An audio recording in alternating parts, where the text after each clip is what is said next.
Hartford, Connecticut, a severe storm packing hurricane-force wind gusts and soaking rain swept through the Northeast early Monday, knocking out power for more than 1.2 million and forcing hundreds of schools to close in New England. Falling trees knocked down power lines across the region, and some utility companies warned customers that power could be out for a few days.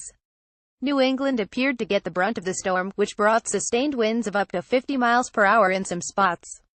A gust of 130 miles per hour was reported at the Mount Washington Observatory in New Hampshire, while winds hit 82 miles per hour in Mashpee on Cape Cod in Massachusetts.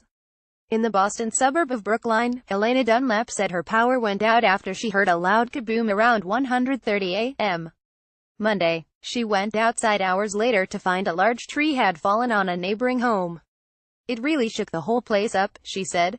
"It was such a dark, stormy night that looking out the window we really couldn't determine what was going on." Kathleen Booker's home in Glastonbury, Connecticut, lost power around midnight. She had to forego her morning shower and couldn't make coffee in the morning. "Just high winds," said Booker, who does therapeutic recreation work with the elderly. "I saw flashes of light and heard booms.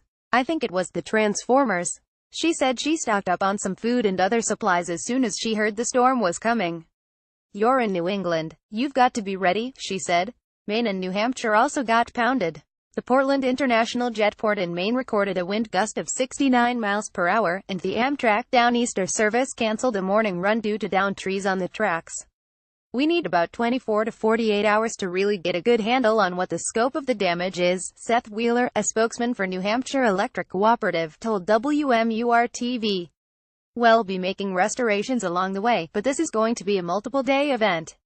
He added, "I think if you're without power at this time, you should expect to remain without power, possibly for a number of days."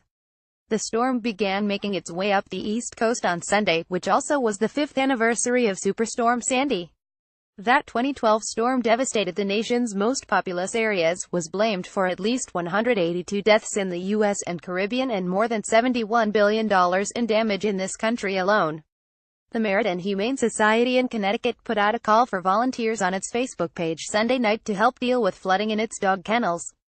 A couple of hours later, the Humane Society thanked the volunteers who turned out to help dig a major trench to drain water away from the building. "Thanks to all of you, our dogs will be sleeping very comfortably and most importantly very dry," the Society wrote on its Facebook page.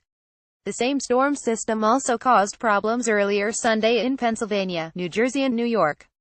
On the shoreline in Bayonne, New Jersey, a large barge was found washed up after apparently breaking free from its moorings during the storm.